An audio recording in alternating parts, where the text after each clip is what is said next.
Hello students, how are you all guys. जैसे कि आप सब लोग जानते हैं कि लाइट काफी ज्यादा स्पीड से चलती है, बट जैसे ही मीडियम बदल देते हैं तो लाइट का रास्ता भी गाइस बदल जाता है। और हमें जानना है कि ऐसा क्यों होता है, क्या होता है रिफ्लेक्शन ऑफ लाइट, और जानते हैं इसको सिंपल से मैनर में गाइस। चलिए स्टार्ट करते हैं बेसिक सी डेफिनेशन से। पहले डायग्राम से समझते हैं, उसके बाद हम रीड करते हैं रिफ्लेक्शन ऑफ लाइट की proper definition. And first of all thank you to all the student which watch my previous videos of reflection of light and the convex और कनकेव मिरर के जिन्होंने काफी ज्यादा न्यूमेरिकल सॉर्ट आउट किए हैं video से। Guys thank you so much for your support. आज हम इसलिए स्टार्ट कर रहे हैं रिफ्लेक्शन ऑफ लाइट गाइस। तो चलिए, अगर हम सिंपल से फिगर की बात करें गाइस, आप देख सकते हैं यहाँ पे कि जब लाइट, हमारे पास एक मीडियम एयर है और सेकंड मीडियम ग्लास है, ठीक है। अब जैसे ही एयर हमारा रेयर मीडियम है, हल्का मीडियम कह सकते हैं, और जो ग्लास है हमारा डेंसर मीडियम है, हैवी मीडियम, जिसकी डेंसिटी ज्यादा है, हम ये कह सकते हैं। इंसिडेंट रे जैसे ही वहां पे आती है, ठीक है, जैसे ही आके इंटरफेस पे स्ट्राइक करती है, पी क्यू हमारी इंसिडेंट रे है, साथ में एक रे हमारी नॉर्मल है, ठीक है। तो इंसिडेंट रे रिफ्रैक्शन के देखो, ये बिल्कुल ये ऐसे जैसे येलो लाइन है, बिल्कुल सीधी जानी चाहिए। बट जैसे ही मीडियम में वो आती है तो लाइट मुड़ जाती है। मतलब कि लाइट का पाथ मीडियम से आने से पहले जो था, वो मीडियम के आने के बाद मीडियम के अंदर बिल्कुल क्या हो गया, लाइट का पाथ चेंज गाइस, ठीक है। इसी चीज को हम क्या कहते हैं, रिफ्रैक्शन ऑफ लाइट। आप डेफिनेशन स्क्रीन पर चेक कर सकते हैं।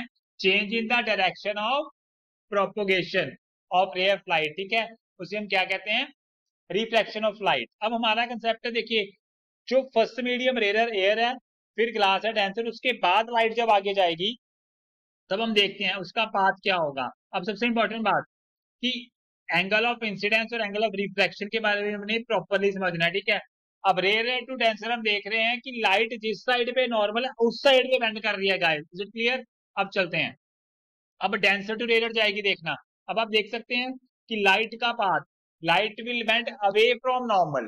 तो आपको दो बेसिक रूल पता लगने चाहिए कि जब लाइट हल्के मीडियम से भारी मीडियम में आएगी तो नॉर्मल की साइड पे बेंड करेगी, और जब भारी से हल्के में जाएगी तो नॉर्मल से दूर बेंड करेगी। ये होते हैं रिफ्रैक्शन ऑफ लाइट के बेसिक दो रूल गाइस, ठीक है। हमारे पास कौन कौन सी रे है, इंसिडेंट रे है, और हमारे पास एक रिफ्लेक्टेड रे है, और हमारे पास क्या है, नॉर्मल है गाइस, और लास्ट हमने शो किया इमर्जेंट रे, ठीक है। Is it clear.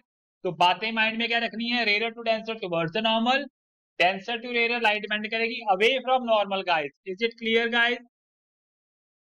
क्लियर है फिगर। आपको कोई भी डाउट हो तो you can ask in the comment section. और सबसे इंपॉर्टेंट और छोटी बात है, बस बहुत इंपॉर्टेंट है, कि इंसिडेंस एंगल कहाँ किसमें होगा, इंसिडेंट रे में होगा, और जो हमारी नॉर्मल है उसके बीच में जो एंगल होगा इंसिडेंट, और रिफ्रैक्टेड रे और नॉर्मल के बीच में होगा एंगल, जिसको एंगल ऑफ रिफ्रैक्शन। तो मतलब कि नॉर्मल रे दोनों साइड डेफिनेटली कॉमन है। Is it clear guys. और ये है हमारा E angle of emergence guys. Is it clear. Angle of incidence, angle of refraction, angle of emergence. Is it clear guys. कोई डाउट है कि ना, इसमें कमेंट सेक्शन। अब सबसे इंपॉर्टेंट बात, जो आपको कोई फैकल्टी प्रॉपरली एक्सप्लेन नहीं करती, एग्जांपल के साथ मैं एक्सप्लेन कर रहा हूँ कि लाइट अगर हल्के से भारी मीडियम में आती है, फिर भारी से हल्के में जाती है लाइट, तो गाइस वो बेंड क्यों करती है, रीजन आपको एक्सप्लेन करते हैं, ध्यान दीजिए। How light bend, why light bend guys, क्यों क्यों बेंड करेगी लाइट, देखिए। जैसे यहाँ पे एक सिंपल सा व्हीकल है विच कॉल्ड अ ट्रैक्टर, मूव कर रहा है, ठीक है। अब जैसे टर्न करता है, देखिए, इसका जो लेफ्ट वाला व्हील है और राइट वाला व्हील, देखिए, राइट वाला व्हील जो है वो एक सड़क पे आ चुका है, मतलब कि एक रफ सरफेस पे आया, ये समझिए रफ सरफेस पे आया। और जो लेफ्ट वाला व्हील है वो अभी स्मूथ सरफेस पे ही है। Is it clear. हम ये कह सकते हैं कि आप कंपेयर कीजिए, वो स्मूथ वाला हल्का मीडियम है, और जहां पे वो मुड़ा है वो रफ सरफेस उसका हैवी मीडियम है।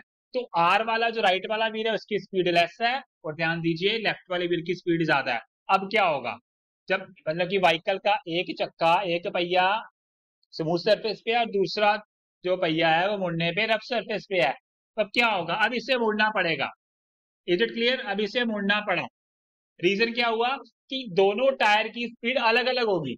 जब वो स्मूथ सरफेस पे थे तो स्पीड ज्यादा, जब वो रफ पे आए तो स्पीड उसकी कम होगी, जिसकी वजह से लाइट कंपेयर कर रहा हूँ, जिसकी वजह से पहले बता रहा हूँ, जिस ट्रैक्टर को मुड़ना पड़ा, सेम उसी की वजह से ही लाइट को मुड़ना पड़ता है। आप देख सकते हैं, अगर हम कंपेयर करें तो हमारा कंक्लूजन क्या आया, tractor bend towards the normal और light bend towards the normal as its velocity decreases. मतलब मीडियम बदलने से लाइट की वेलोसिटी चेंज हो जाती है गाइस, इसकी वजह से लाइट को मुड़ना पड़ता है। Is it clear.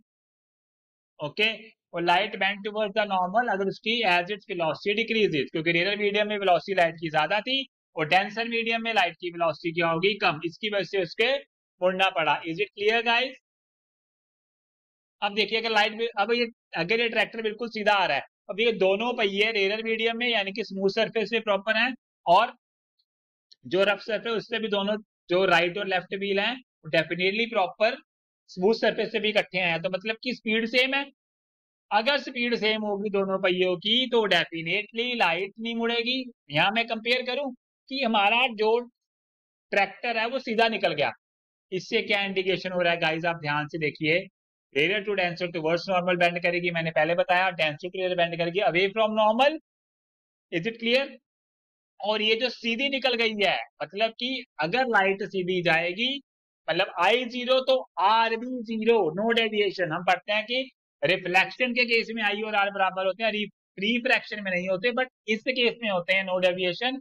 अगर वो लाइट सीधी जाएगी, अगर दोनों पहिए स्मूथ और रफ सरफेस पे प्रॉपर लैंड करेंगे। Is it clear guys? Okay. अभी भी किसी को डाउट हो रिफ्रैक्शन में तो आप मेरे से पूछ सकते हैं गाइस, आपको प्रॉपरली सम अप करते हैं। Rare to denser bend towards normal, denser to rare bends away from normal, and अगर अलोंग द नॉर्मल लाइट आएगी तो कोई बेंडिंग नहीं, no deviation takes place. Is it clear guys? अगर अभी आपको कोई डाउट आप मेरे से पूछ सकते हैं गाइस, क्योंकि आपने रिफ्रैक्शन का बेसिक पकड़ना है, तभी आप न्यूमेरिकल अच्छे से कर पाओगे गाइस। बेसिक और आगे साइन कन्वेंशन करेंगे तभी आप अच्छे से न्यूमेरिकल को सॉर्ट आउट कर पाओगे, आपको किसी को क्रैम करने की आवश्यकता नहीं है गाइस। अगर आपको रिफ्रैक्शन क्या होती है और लाइट क्यों मुड़ती है और कैसे मुड़ती है, कैसे उसकी वेलोसिटी चेंज होती है, अगर आपको समझ आया हो गाइस, तो please like the video, subscribe your own channel that is direction of chemistry. Thank you, bye bye.